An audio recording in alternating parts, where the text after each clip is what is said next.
te abilay ta soltak vantung miten vagena nào nghe Giêsu hong so giao hi chi lưng đâm na chưa phong qua cùng chi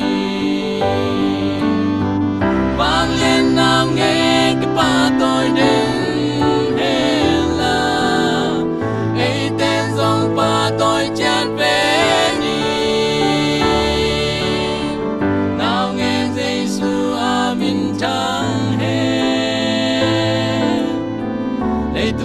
dòng ngập sang na ông ta he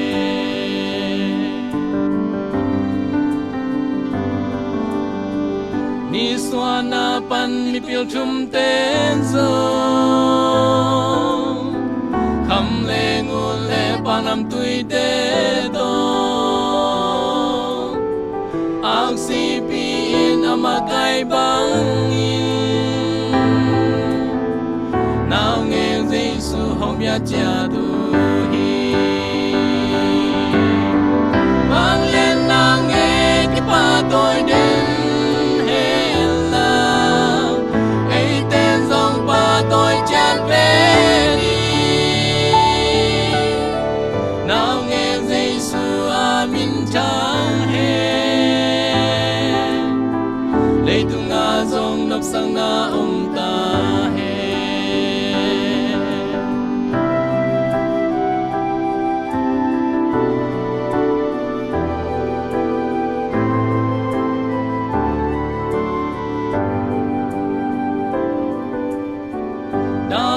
kumpi sole khang sung pa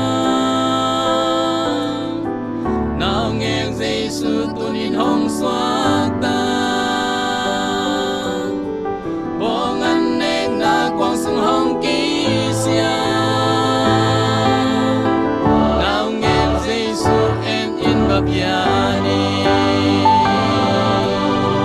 vang lên nào nghe qua tôi đến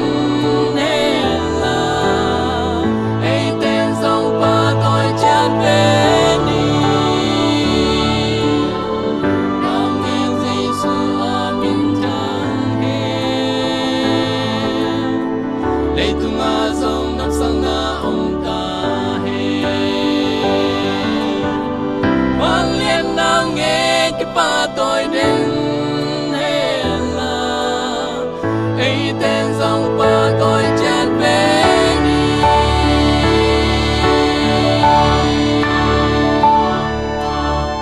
nào nghe Giêsu amin chang he lấy tu nga dòng nằm sang na